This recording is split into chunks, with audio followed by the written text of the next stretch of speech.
One of the best places that you can go about and outsource your project is on Fiverr.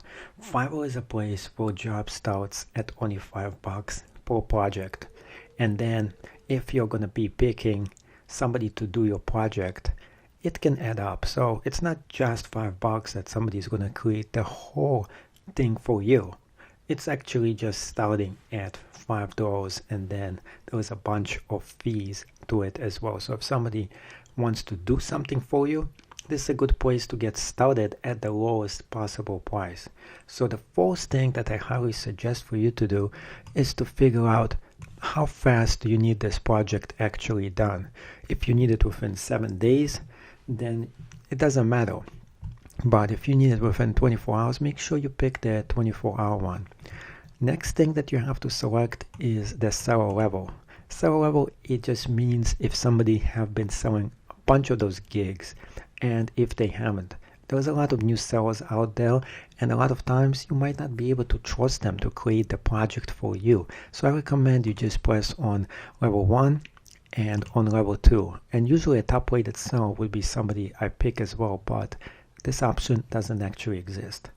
Next thing you want to do is to take a look at how many jobs they actually created. This guy has only 7 feedbacks.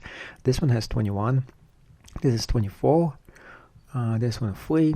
So and so on. What you want to really look for is go to relevance, and now what we are looking at, average customer review. So we want to have the highest possible review for those jobs. At the same exact time, we are looking for the highest possible feedback as well. So I want somebody with experience who actually did this before, who is going to give me quality work at the cheapest possible price without actually wasting money on somebody who might actually not do the work and just going to take my money. So somebody with 17 feedbacks or 21, it's very likely they will get the job done. Somebody with 10, a little less, but I could still trust them. But somebody less than 10, it's a little too low for me to actually trust them to get the job. So here is one who, and they say they will reskin the 3D Unity source code. So that's exactly what I'm looking for. So next thing we're doing is we're looking at his review. There is 23 different bio reviews. So let's take a look at what's going on here. So this guy is a top Android and Unity developer on Fiverr.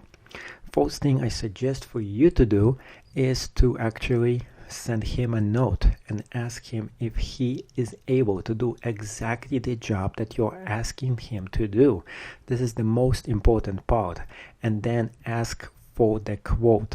How much is actually going to cost you to do the job done? Because a lot of times this is just a starting fee, and then they actually charge in weird ways. So every single person here charges in a little bit different way than another. So what I suggest for you to do is not only to contact one of them, but to contact at least several of them so you can get a few different quotes. And then what you're going to be doing is, first of all, evaluating them. How fast did they actually respond back to you? If they respond within 24 hours or less, that's actually a good sign. A day or so, that's okay. But if it takes a few days, then it's a little bit not good, because most likely they're not taking those jobs this seriously. So fast response rate, then check out the price and see if it is competitive. And after that, what you're going to be doing is selecting the best one to get the job done. So that's my suggestion for you when you actually order gigs on Fiverr. At the same exact time, here is one more extra piece of advice for you. If you get a job and you're not happy with it, you can always reject it, and they can go about and try to do it again. So that's another thing that you can actually do. You can dispute the job and ask them to actually try it again. That's last ditch effort here, just in case they did it but they haven't completed it as you actually expected them to complete